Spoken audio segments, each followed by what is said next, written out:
Yuk jadi bagian dari dakwah kami. Dukung operasional dakwah dan sosial kami, raih pahala amal jariah yang terus mengalir sampai hari kiamat.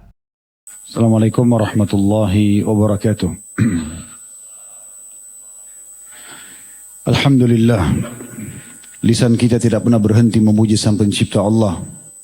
Selalu saja terdengung di lidah kita, di hati kita dan fikiran kita, memuji dan memuja Sang Pencipta Allah atas segala nikmat yang dilimpahkan kepada kita, terutama nikmat Islam dan iman, yang dengannya kita bisa mengenal Tuhan kita Allah, kita bisa mengetahui mana yang dibolehkan dan tidak dibolehkan, yang halal dan haram.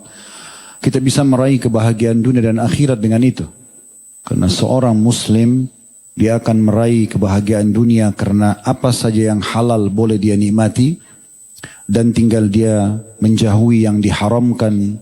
Dan sudah sering kita bahasakan, yang haram sedikit sekali dibandingkan dengan yang halal, sehingga di dunia kebutuhan dia terpenuhi, dan plus lagi dia akan mendapatkan balasan sempurna di akhirat, di kehidupan abadi di surga sana. Belum lagi kenikmatan kesehatan, pasangan hidup, keturunan, oksigen, air, api, dan segala macam nikmat yang Allah sudah simpulkan dalam salah satu firman-Nya, wa in ta'uddu ni'matallahi la tuhsuha. Kalau kalian ingin menghitung-hitung nikmat Allah, maka kalian tidak akan pernah mampu. Allah hanya memerintahkan kita untuk mengakuinya dari Sang Pencipta Allah, lalu menikmatinya dan mensyukurinya. Tidak lebih daripada itu. Saya sudah sering kasih contoh, kalau kita lapar, Allah hanya menyuruh kita menghilangkan rasa lapar dengan memilih makanan. Yang penting halal. Lalu kita nikmati, dikunyah, dirasakan nikmatnya, kemudian kita syukuri. Makanan itu masuk, ukuran 1/4 jari kita saja ke tenggorokan sudah bukan urusan kita lagi. Allah lah yang akan membagi mana yang protein dan mana yang nutrisi secara umum, vitamin-vitamin yang terpilah sesuai dengan kebutuhan di badan kita, dan mana yang tidak dibutuhkan sehingga harus dibuang. Oleh karena itu nikmat ini disyukuri. Selalu lisan kita mengatakan Alhamdulillah. Dan Nabi Muhammad SAW dalam keadaan beliau sedang melimpah nikmat, tidak pernah berhenti mengucapkan Alhamdulillahilladzi bi ni'matihi tatimmus shalihat. Segala puji dan puja bagi Allah yang semua kebaikan-kebaikan tersempurnakan dengan izinnya. Dan kalau ujian pun sedang datang, beliau tidak berkeluh kesah, tapi beliau mengatakan Alhamdulillah ala kulli hal. Segala puji bagi Allah dalam setiap keadaan. Karena beliau selalu berprasangka baik dengan Tuhannya Allah subhanahu wa ta'ala. Kalau ada ujian pun datangnya dengan hikmah Allah subhanahu wa ta'ala, bentuk kasih sayang Allah subhanahu wa ta'ala. Sebagaimana beliau bersabda sallallahu alaihi wasallam, idza ahabballahu 'abdan ibtalah. Kalau Allah cinta seorang hamba, pasti Allah akan mengujinya, karena ujian itu adalah peningkatan level seorang hamba. Selanjutnya kita panjatkan salam hormat kita selalu juga setelah memuji Allah kepada utusan Allah Nabi besar Muhammad sallallahu alaihi wa ala alihi wa sahbihi wasallam, sebagaimana Allah perintahkan kepada kita, dengan harapan agar dibalas sempurna oleh Allah. Karena satu kali salam ini dibalas dengan 10 rahmat. Dan rahmat Allah meliputi kebutuhan, pemenuhan kebutuhan, solusi dari permasalahan, pembersihan dosa dan peninggian derajat. Oleh karena itu kita mengejar target ini, dan juga sebagai balas jasa atas 23 tahun dari hidup beliau yang dihabiskan untuk agama ini, sehingga kita semua punya panduan hidup. Sebelum kita masuk ke dosa besar pada malam ini, bahasan kita seperti biasa, semoga Allah jauhkan kita dari semuanya. Dosa besar ke-174 dengan judul Bab Al-Mutasyabbi' Bima Lam Yu'ta, atau bab orang yang merasa puas dengan apa-apa yang dia tidak miliki, atau dia berbangga dengan apa yang tidak dia miliki. Sebelumnya, karena perjalanan kami kemarin cukup panjang, sebulan kurang lebih, jadi ada 4 pertemuan kita sempat libur. Biasanya hanya 2 pekan saja. Saya ingin berbagi oleh-oleh dari perjalanan ini sebenarnya, karena dari setiap kehidupan kita ini ada ilmu yang Allah berikan, walaupun bukan di majelis ilmu seperti ini, tapi melalui pengalaman. Dan pengalaman itu termasuk juga ilmu yang sangat luar biasa. Bahkan dia praktek lapangan. Dari ibadah haji yang cukup lama kemarin sekitar 22 hari perjalanan kami, Allah memperlihatkan di depan mata saya bagaimana bertemunya di lokasi di mana Allah mengarahkan sekian juta orang untuk mengenakan baju yang sama, mengikuti praktek tata cara ibadah yang sama. Kalau ada yang melanggar kena hukuman yang sama. Menandakan kita memang diingatkan kalau ada Tuhan Sang Pencipta Allah yang mengatur segala sesuatunya. Dan di situ terjadi persaingan yang luar biasa di setiap jiwa orang mukmin dan mukminah, muslim dan muslimah untuk bersaing mengejar yang terbaik dari apa yang Allah janjikan. Semua ingin pulang membawa oleh-oleh pengampunan dosa seperti baru dilahirkan oleh ibunya. Semua ingin pulang mendapatkan tiket VIP masuk ke dalam surga tanpa hisab. Karena itu janji bagi orang-orang yang sedang haji. Tapi sayangnya, berapa banyak orang yang berhasil dan berapa banyak orang yang gugur. Karena memang Nabi SAW mengingatkan, di antara penyebab haji mabrur adalah memberi makan orang-orang. Justru royal bersedekah di saat sedang haji dan tibul kalam, mengontrol lisan. Dan ternyata cukup banyak jemaah haji yang tidak lolos di poin ini. Mereka tidak bisa mengontrol lisannya, mencaci maki, menyalahkan orang, tetap ghibah, tetap fitnah. Sehingga yang diharapkan tadi dari bonus itu tidak bisa dibawa pulang. Tapi di sana Allah perlihatkan kita bagaimana berkumpulnya orang alim, orang bodoh, orang kaya, orang miskin pun ada yang pergi haji sesuai dengan kemampuan atau dihajikan, dimudahkan haji untuk oleh orang lain. Orang bodoh, orang pintar, orang tua, anak muda, yang menandakan semua mengerucut ke satu ibadah. Dan ada juga pengalaman lain selain daripada mengerucutnya kita kepada satu Tuhan Allah, dan akhirnya Allah menilai hamba-hambanya siapa yang paling ikhlas dan sempurna ibadahnya. Juga ternyata dunia ini teman-teman sekalian seperti yang kita lihat. Sekali kita ketemu, aktivitas lagi, kemudian berpisah, ketemu, kemudian aktivitas, ya bersama, pisah. Kayak pengajian ini misalnya, ketemu, kemudian kita laksanakan pengajian kita, habis itu kita berpisah. Kalau Allah masih kasih umur pekan depan, kita lakukan lagi hal yang sama dan seterusnya. Dan setiap hari akan sama. Keadaan dunia ini, ada pertemuan, ada perpisahan. Dan ini akan terus terjadi dalam kehidupan kita. Sampai kita menuju kepada akhirat yang memang tidak ada perpisahan selamanya. Karena di sana semuanya kekal. Maka subhanallah baru kemarin melakukan perjalanan, sekarang sudah tiba lagi.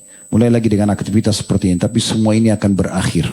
Semua ini akan berakhir dan nanti ada saatnya di mana kita semua diminta pertanggungjawaban. Maka harus hati-hati teman-teman sekalian.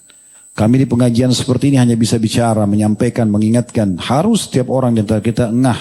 Kupingnya mendengar, otaknya berpikir, hatinya merenungi. Kemudian nanti hasilnya mengaplikasikan dengan anggota tubuhnya. Masing-masing harus bisa menyelamatkan dirinya. Karena waktu terus berjalan dan bagi orang non-muslim mereka selalu bangga dengan ulang tahunnya. Kalau kita malah setiap detiknya kita merasa sedih. Bukan kita malah gembira, bukan merayakannya. Tapi kita merasa sedih kalau ternyata masih ada dosa yang belum sempat kita mohon ampun kepada Allah. Atau masih ada ibadah yang belum kita sempurnakan. Itu yang terjadi dari kehidupan kaum salafus salih. Mereka setiap kali bangun pagi hari, mereka langsung introspeksi diri. Apa yang kurang kemarin nih dari ibadah saya? Atau apa yang harus saya pertahankan hari ini? Atau dosa apa yang saya lakukan sehingga saya harus segera bertobat sebelum ajal datang? Itu yang terjadi. Makanya juga pelajaran. Di dunia memang ada pertemuan dan perpisahan. Dan kita harus hati-hati di saat perpisahan datang itu menuju ke kehidupan abadi nanti. Di sana nanti tidak ada lagi amal. Di sini tempatnya untuk beramal. Yang terakhir, setelah haji kemarin kami sempat mengadakan tur ke Maroko dan Spanyol untuk membuat paket tadinya umroh plus tempat-tempat ini. Saya ingin melihat sejarah Islam di sana. Setelah saya ambil kesimpulan, subhanallah, saya coba telusuri sejarahnya cukup panjang. Ratusan tahun umat Islam sempat menyebarkan Islam di Afrika Utara dan di Spanyol ini. Ternyata memang ada dua hal yang sangat berbeda.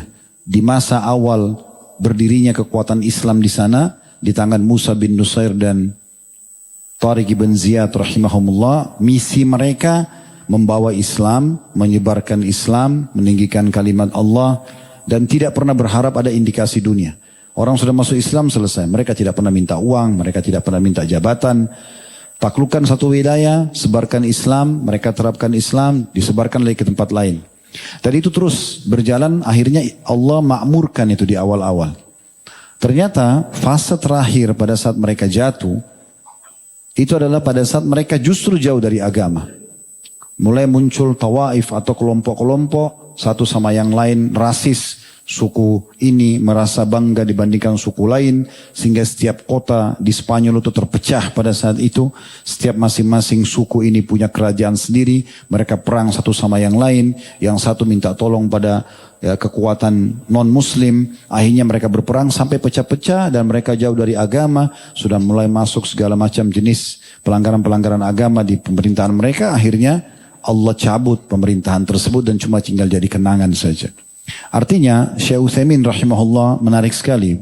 Pada saat saya merenungi perjalanan kemarin, saya ingat perkataan beliau, kalau umat Islam sekarang mau kembali berjaya seperti awal, maka mereka tidak ada jalan lain kecuali kembali kepada seperti apa yang membuat generasi awal berjaya.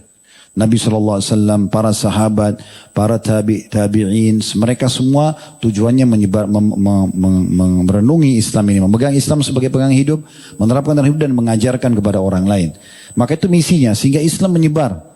Tapi pada saat mereka sudah muncul kembali rasis, merasa diri lebih, agama Islam dipilah-pilah mana yang mau diterima, yang tidak mau diterima ditinggalkan, udah akhirnya terpecah dan jatuhlah semua. Ini pelajaran sebenarnya. Ya. Jadi orang cuma di sana umat Islam banyak datang cuma berbangga-bangga dengan, oh ini sisa bangunan istanahnya, oh ini sisa bangunan masjidnya. Terus apa? Kenapa nggak dikumandangkan azan lagi di situ? Kenapa nggak ada lagi pengajian? Kenapa nggak ada tilawah Al-Quran? Karena kelalaian mereka dan jauh dari agama. Jadi awal Islam menyebarkan agama Islam, akhirnya karena jauh dari Islam dan pelanggaran agama, akhirnya Allah cabut kekuasaan dan kekuatan tersebut. Allahu a'lam. Baik, itu kurang lebih pelajarannya. Kita coba masuk ke bahasan kita pada kesempatan ini. Seperti biasa, saya akan bacakan dulu hadisnya. Dan ini dosa besar ke-174 yang kita bahas ya. Jadi kurang lebih sudah ada 174 pertemuan kita dengan malam ini. Sebuah hadis yang diangkat oleh penulis Syekh Muhammad rahimahullah, Muhammad bin Abdul Wahhab. Di halaman 138 beliau, bab al-mutasyabbi' bima lam yu'ta, bab orang yang merasa puas dengan perkara yang tidak diberikan atau tidak berbangga dengan apa yang belum dimiliki atau tidak dimiliki. Beranjak daripada hadis Bukhari Muslim dari hadis Asma binti Abi Bakar radhiyallahu anha. Beliau berkata,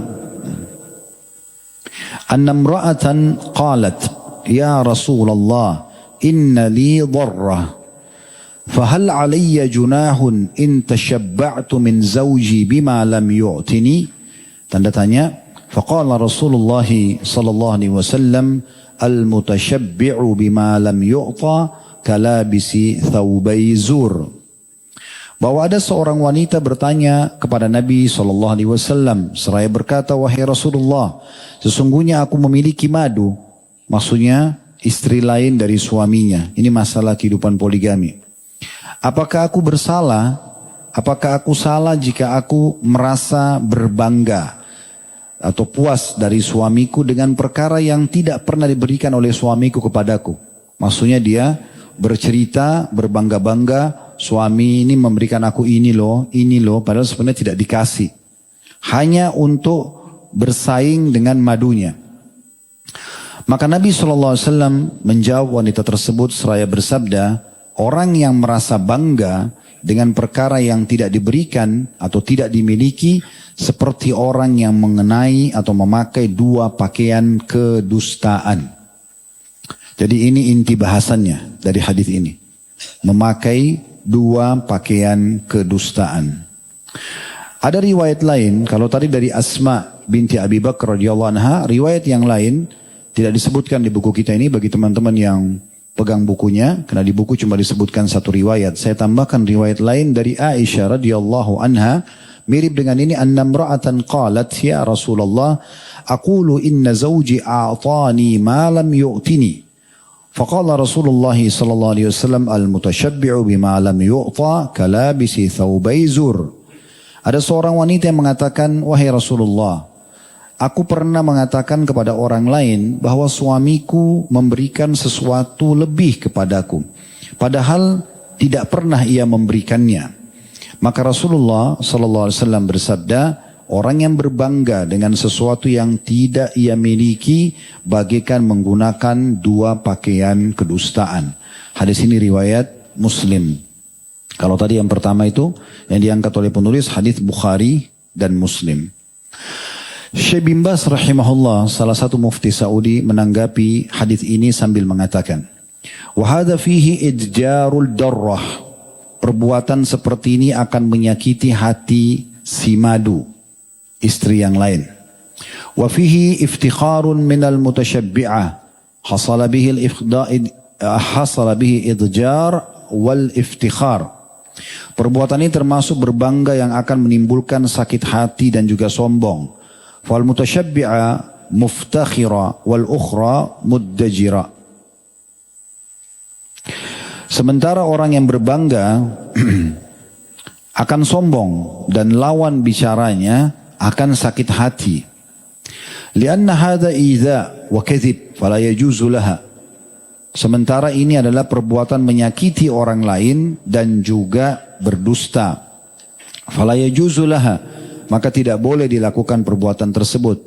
An taftakhira bi syai'in, dia berbangga dengan sesuatu lam yaqa' li zawjiha, yang belum dia dapatkan dari suaminya. Asal daripada istilah dalam hadis ini al-mutasyabbi', ya, atau orang yang kenyang, merasa kenyang, asal bahasanya dijelaskan oleh Syekh Utsaimin rahimahullah, al-mutasyabbi' huwa alladhi yudhiru asy-syaba' wa laysa bisyaba'an. Yang dimaksud dengan orang yang merasa kenyang padahal tidak kenyang di sini, makna hadis adalah wa ma'naha huma annahu yudhhir annahu hasala lahu fadila wa laysat hasilah. Dia menunjukkan, menampakkan bahwasanya dia mendapatkan satu kelebihan padahal sebenarnya tidak mendapatkannya. Wala bisi thawbai zur, dan orang seperti ini bisa dihitung menggunakan baju lembaran kedustaan. Dan makna wala bisi thawbai zur ai dimaknakan dalam hadis menggunakan 2 lembar baju kedustaan, maksudnya zu zur wa huwa alladhi yazuru 'alan nas, yaitu dia memakai atribut kedustaan dengan membohongi orang-orang.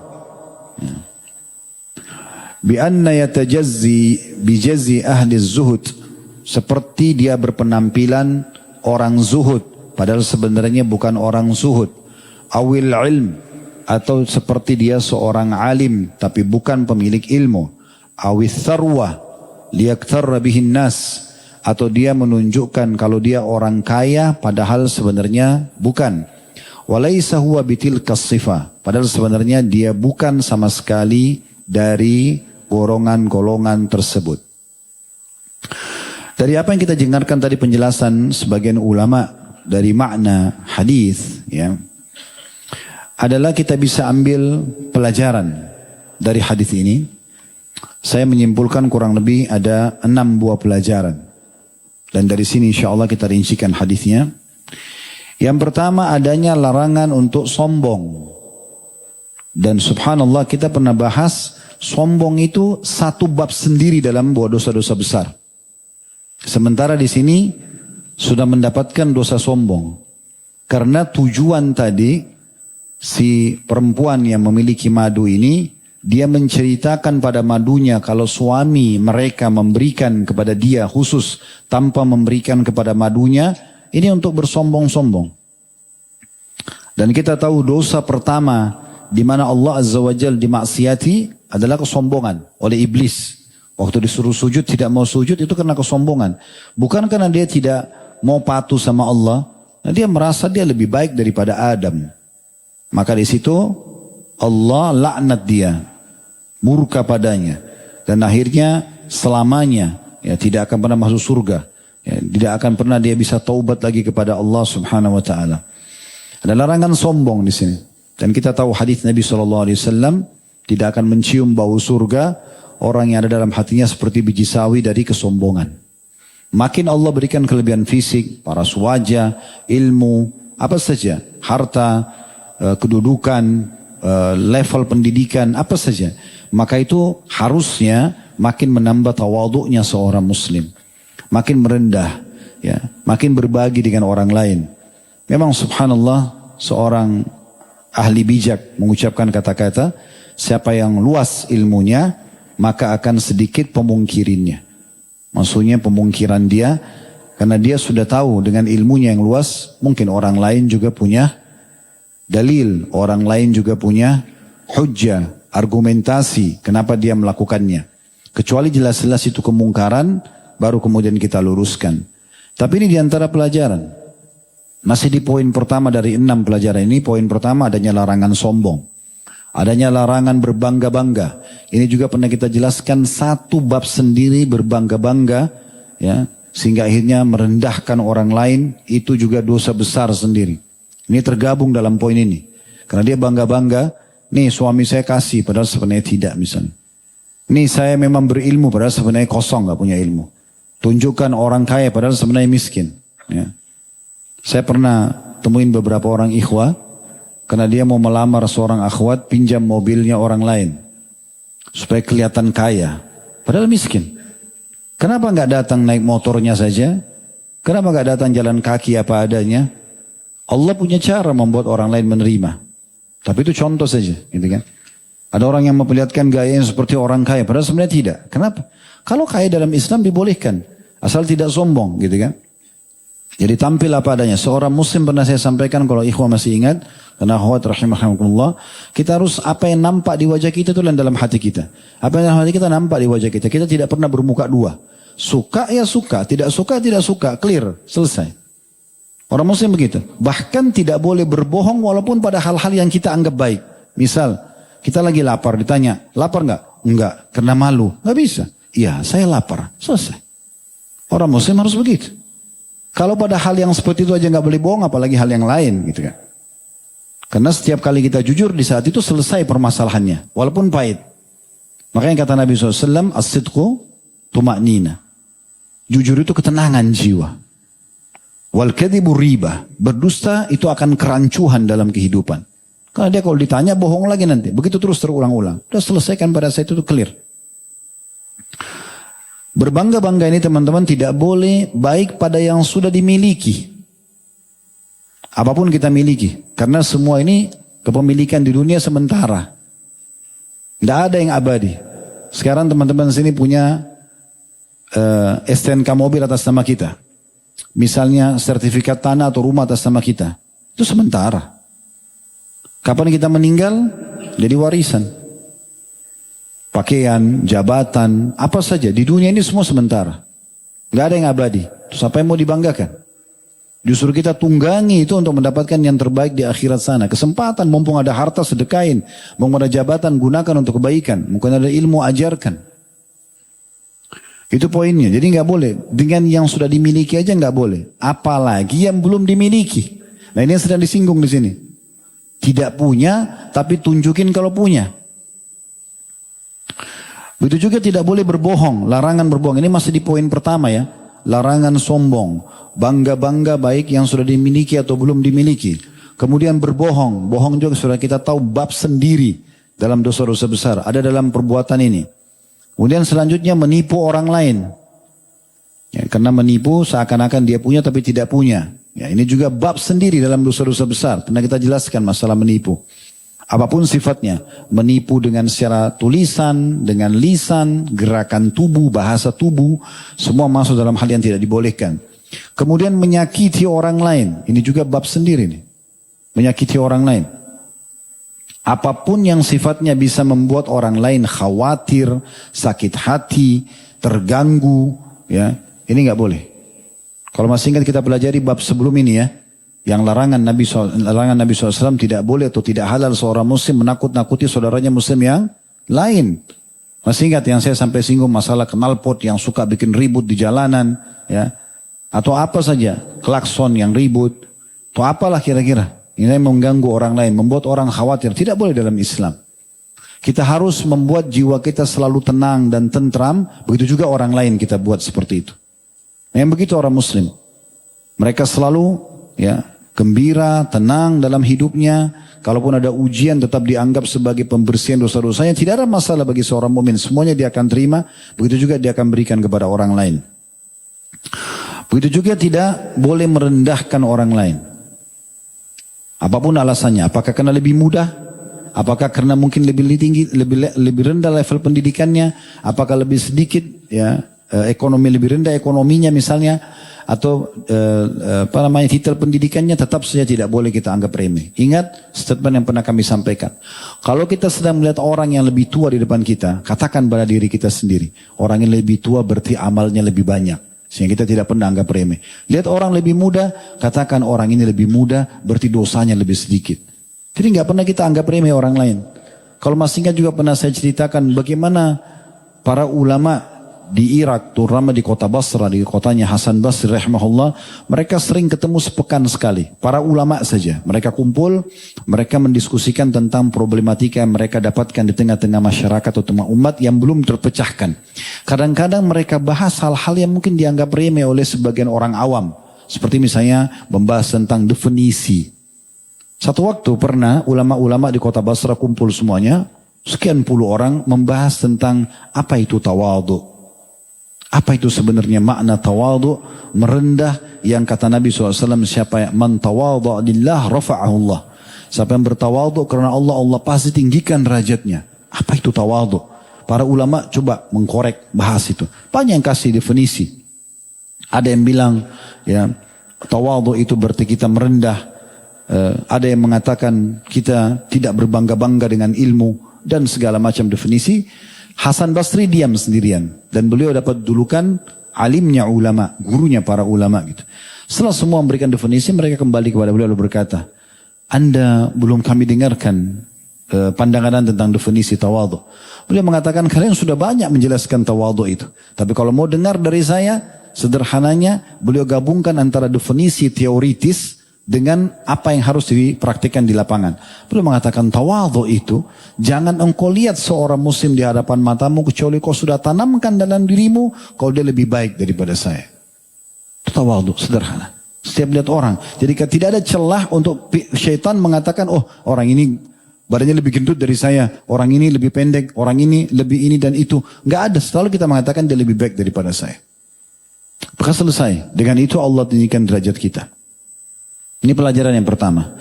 Pelajaran yang kedua dari hadis, tentu di sini cukup banyak ya larangan-larangan yang tadi kita simpulkan di pelajaran pertama ini. Tidak boleh sombong, bangga-bangga, baik yang sudah dimiliki atau belum dimiliki. Tidak boleh berbohong, nggak boleh menipu orang lain, menyakiti orang lain, merendah orang lain. Ini semua dalam satu poin. Itu disebutkan oleh Al-Maula Ali Al-Qari rahimahullah. Dari hadis ini beliau mengatakan wal azhar anna fi tahdhir lahunna anil kadhib. Dan yang nampak dari hadis adanya larangan jelas ya kepada para wanita di sini, karena sedang dibahas masalah orang menjadi istri di sini, untuk berdusta. Fa innahu yurithu fi hadzal maqami jam'an baina khasaratay ad-dini wad dunya. Karena di posisi ini si wanita tadi akan kehilangan dua hal sekaligus. Tentang kebahagiaan dunianya, tentang urusan agamanya dan juga dunianya. Dia akan mendapatkan kerugian dua-duanya. Karena mereka berdusta. Dan kemudian dijelaskan juga oleh Syekh Abdul Muhsin Abbad rahimahullah, al-mutasyabbi' bima lam yu'ta kalabithi thawbai zur, orang yang berbangga-bangga dengan apa yang tidak dimiliki seperti menggunakan dua baju kedustaan, yakni anna kalama wa fi'lahu zur.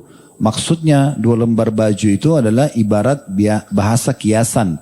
Yang dimaksud adalah karena perkataannya dan perbuatannya dua-duanya dusta. Dan ini semuanya haram. Fahuwa kal muttasifu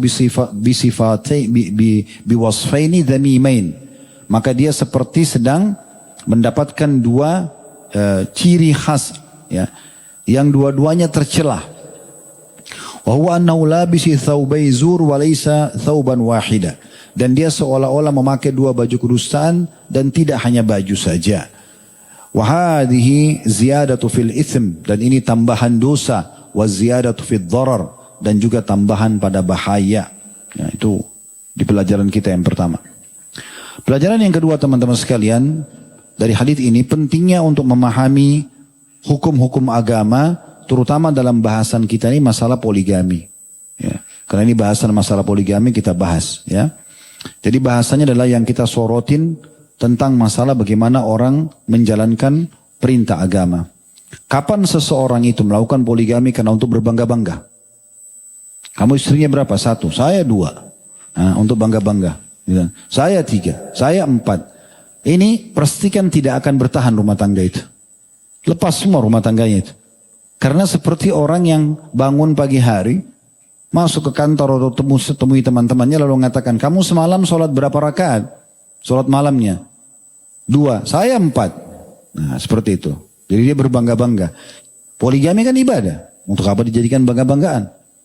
Cara membedakan dia riya atau tidak riya pernah saya jelaskan itu ya. Antara dia ditanya atau tidak ditanya. Kalau antum ditanya, akhi, ukhti mau kemana? Mau ke Blok M ikut taklim. Gak riya, karena kan ditanya. Kalau gak ditanya, saya mau ke Blok M taklim, nih status saya. Nah, itu sensitif sekali, bisa riya. Bahkan bisa tidak diterima, gitu kan? Nah, kalau ditanya beda. Kalau tidak ditanya untuk apa? Kita jelasin kepada orang lain. Jadi harus difahami, itu pertama. Karena hukum Allah SWT. Yang kedua, ini levelnya seperti orang yang lagi kuliah. Kalau antum masuk SD, jangan masuk ke kurikulum kuliah, nggak paham-paham nanti. Modalnya cuma modal nekat. Nah, kan Ustadz nggak apa-apa, nggak izin istri. Nikah aja langsung. Sembunyi-sembunyi nggak apa-apa, gitu kan? Nggak apa-apa memang, tapi siap untuk konflik. Ya. Kalau siap konflik nggak apa-apa. Konflik, ribut, nanti pilih salah satunya. Mau tinggalkan yang pertama, sudah lama ngabdi. Mau tinggalkan yang baru, sayang juga. Ya. Tapi harus pilih. Karena langkahnya awal sudah salah. Akhirnya lepas salah satunya atau bertahan dalam kondisi terhina. Kupingnya harus tebal. Terima kata-kata, kamu begini, kamu begitu. Tadinya dia mulia sebagai laki-laki. Itu yang terjadi. Jadi harus punya ilmunya. Kalau mau belajar sampai nanti ke level itu. Baca bab-babnya, bab fikih tentang masalah bab nikah. Mulai dari tujuan pernikahan, hak dan kewajiban. Berikan sempurna. Sebenarnya saya melihat poligami itu seperti bonus. Kalau orang sudah sempurna dalam rumah tangganya yang satu, nanti Allah kasih lagi itu. Itu pun Allah lihat kebutuhan hamba ini benar gak sih? Allah akan kasih dengan sendirinya gitu. Itu poinnya. Jadi harus paham. Nah, kalau orang tidak paham jadi seperti ini nanti. Bisa laki-lakinya zalim kepada istrinya. Kata Nabi SAW, siapa yang mempunyai 2 orang istri tapi dia cenderung pada salah satunya. Maksudnya dia tidak memberikan hak-hak yang lainnya. Hak itu kan ada mabit dan ada nafkah. Itu yang paling mendasar ya. Menginap ini bisa semalam-semalam atau memang negosiasi. Misalnya yang ini 3 malam, yang ini 2 malam, yang ini bisa negosiasi. Tergantung kesepakatannya. Kalau nafkah wajib sama. Standarisasinya istri pertama sekian juta, istri kedua sekian juta. Ada anak, nafkah anak sendiri. Clear, selesai. Kalau istri pertama dikasih 2 juta, istri kedua 2 juta. Punya anak 500 ribu, ini 500 ribu. Ini contoh angka saja. Ada orang yang mungkin kasih istri pertama 100 juta, istri kedua 100 juta. Anaknya kalau lahir 5 juta, 5 juta. Misalnya contoh, itu bisa saja. Tapi yang jelas istri harus sama. Kemudian anak juga sama. Perbedaan nafkahnya nanti tergantung dari jumlah anaknya. Kalau yang lain semuanya harus adil. Kapan tidak diberikan sama, hanya karena lebih suka dengan si fulana misalnya, ini jadi dosa bagi dia. Jadi nggak bisa main-main, harus tahu hukumnya, gitu kan? Keadilan kalau tidak ada tuntutan hari kiamat. Kemudian dari sisi istri juga sama. Masuk dalam kehidupan seorang laki-laki yang punya istri berpoligami beda dengan masuk kehidupan laki-laki yang belum punya istri. Berarti ada pembagian malam, ya kan gitu. Ada, tadi disebutkan sini ada madunya dia, teman partner dalam rumah tangga dengan suami. Ini harus difahami hukum-hukumnya. Di antara yang disinggung dalam hadis ini adalah tidak bolehnya sengaja ingin menyakiti perasaan pasangan suami yang lainnya. Yang tidak boleh. Kita tadi kan sengaja berbangga-bangga, menceritakan, saya kemarin baru dibeliin emas loh, padahal sebenarnya tidak. Saya baru dibeliin baju loh, padahal sebenarnya tidak. Hanya untuk menunjukkan pada madunya kalau dia dilebihkan, padahal sebenarnya tidak. Ini bohong. Dan ini berkumpul padanya sekian banyak dosa besar tadi. Kesombongan, berbangga-bangga, berbohong, nipu orang lain, nyakiti perasaan orang lain, dan sekian banyak permasalahan. Jadi ini punya hukum sendiri, harus dipelajari. Tentu kalau mau bahas poligami ini daurah sendiri 1 minggu. Ya. Tapi ini garis besarnya.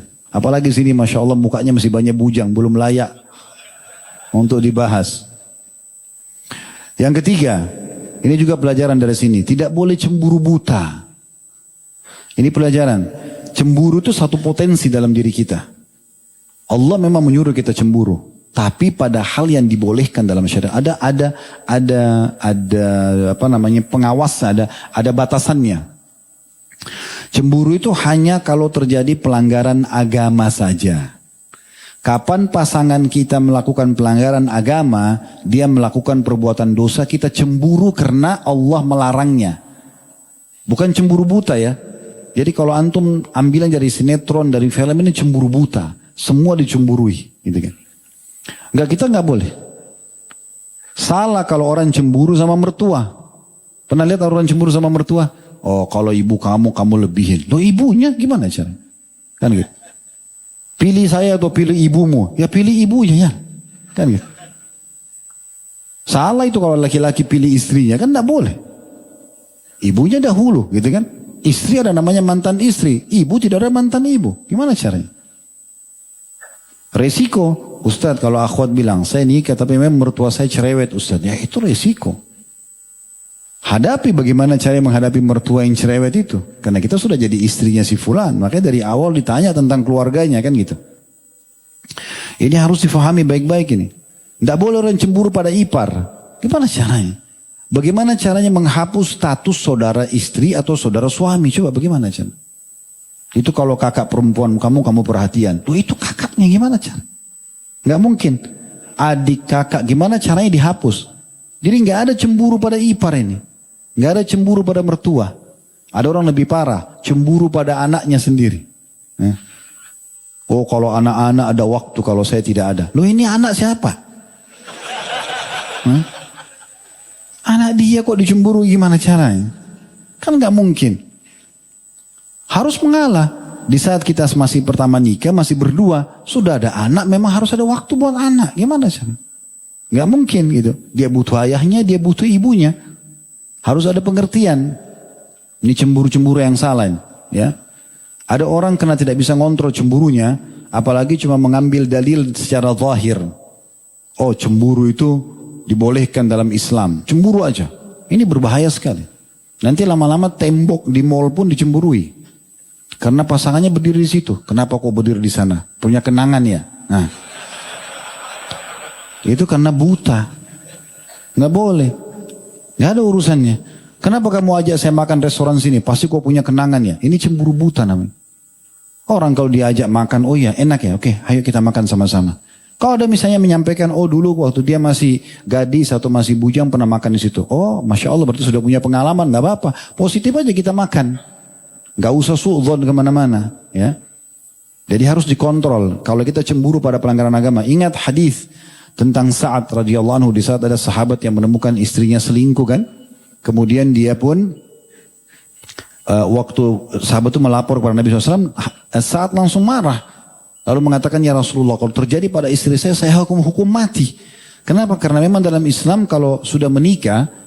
Ya, status sudah jadi suami. Atau pernah jadi suami walaupun duda. Atau status istri, atau sudah janda pernah jadi istri, kemudian mereka berzina, hukumnya rajam. Berarti kan dirajam, dilempar batu sampai mati kalau kepergok kan gitu. Berarti memang sudah hukumnya dihukum mati, makanya tidak boleh main-main soal seperti itu. Maka beliau mengatakannya, kalau terjadi pada istri saya, seperti orang ini melapor, saya akan hukum keduanya. Apa kata Nabi SAW? Kalian lihat cemburunya Sa'ad? Kata para sahabat, iya ya Rasulullah. Kata Nabi SAW, aku lebih cemburu daripada Sa'ad. Maksudnya kata Nabi SAW, saya sudah ajarin loh. Kerjakan 1, 2, 3, 4, 5, ujungnya surga. Sholat, puasa, sedekah, haji, umrah, ujungnya surga loh ini. Ini keutamaan-keutamannya. Jangan kerjakan 1, 2, 3, 4, 5. Misalnya zina, bohong, mabuk, riba. Ini ancamannya ya, ujungnya neraka. Kenapa masih ada orang yang milih yang ini? Ajakan syaitan. Nggak milih ajakan saya. Seakan-akan Nabi bilang gitu. Saya cemburu. Nabi cemburu kepada orang yang lebih memilih iblis daripada Nabi Sallallahu Alaihi Wasallam. Lalu kata Nabi SAW, Wallahu agjaru minni wa min Sa'ad. Allah lebih cemburu lagi daripada aku dan Sa'ad. Jadi kecemburuan boleh, tapi pada pelanggaran agama. Hapus semua pintu cemburu buta, nggak bisa. Nggak boleh. Ada dinukil tuh tentang cemburu-cemburu buta. Saya pernah baca buku beberapa referensi. Sampai kalau istrinya duduk di sebuah kursi, ya dia marah kalau ada orang lain duduk di kursi itu. Padahal kursi umum, semua orang bisa duduk. Bagaimana caranya? Beli aja kursi itu kalau begitu. Di taman tidak boleh orang lain duduk, bagaimana caranya karena istrinya pernah duduk? Kan tidak mungkin. Ini karena buta.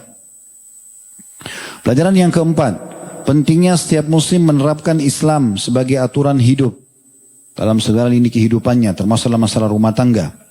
Yang kelima, pentingnya setiap muslim memahami bahwasanya dunia ini sebentar dan hanya tempat lewat dan bukan tujuan utama. Selama orang targetnya akhirat, maka semua dunia jadi kecil buat dia. Tapi kalau targetnya dunia, jadi besar dunia itu pada dia. Sehingga semuanya harus, walaupun harus berbohong, walaupun harus menipu, walaupun harus bersombong, yang penting dapat urusan dunianya. Ini keliru ini. Kalau kita tidak bisa begitu. Syekh Utsaimin rahimahullah punya satu bahasa unik dalam masalah dunia ini. Beliau mengatakan harusnya setiap muslim menjadikan dunia ini seperti toilet dia. Maaf, bahasa ini. Dia masuk sampaikan hajatnya, keluar lagi. Dan kita terlalu banyak menemukan hadis-hadis Nabi SAW yang memang menghinakan dunia ini bagi orang yang mengejar dunianya. Karena orang kalau fokus dunia, akhiratnya ruput. Tapi kalau kita kejar akhirat, dunianya pasti akan ikut. Jadi kita harus dahulukan itu. Sehingga tidak ada persaingan-persaingan negatif seperti tadi terjadi. Gak usah sombong, berbangga dengan tidak dimiliki, pura-pura jadi alim padahal bukan alim, pura-pura zuhud padahal bukan orang zuhud, pura-pura kaya padahal orang miskin dan seterusnya. Yang terakhir adalah menyadari semua akan ada pertanggungjawabannya pada hari kiamat. Oleh karena itu selalu saja ada peringatan dalam agama. Jangan kerjakan ini, karena nanti akan ada pertanggungjawabannya loh. Kerjakanlah ini, karena kamu akan dapat balasannya. Nah, ini semua pelajaran-pelajaran yang bisa kita ambil dari hadis tadi. Subhanakallahumma bihamdika, asyhadu an la ilaha illa anta astaghfiruka wa atubu ilaik. Wassalamualaikum warahmatullahi wabarakatuh.